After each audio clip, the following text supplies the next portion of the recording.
ஒரு wheel chair கிடையாது, ஒன்று கிடையாது, கேட்டால் வண்டி வர்றது கிடையாது. 1 மணி நேரமாக மேலே நின்று தூக்கிட்டு வரோம்.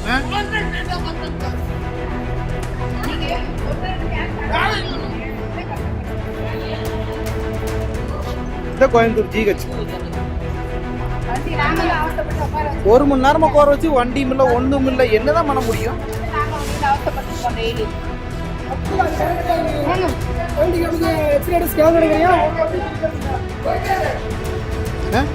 ஒரு வண்டி கிடையாது ஜிஹெச்சுக்குள்ள.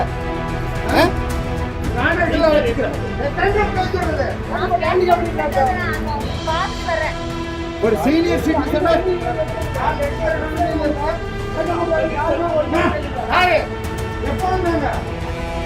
2 மணி நேரம் மேல சாப்பிட்டு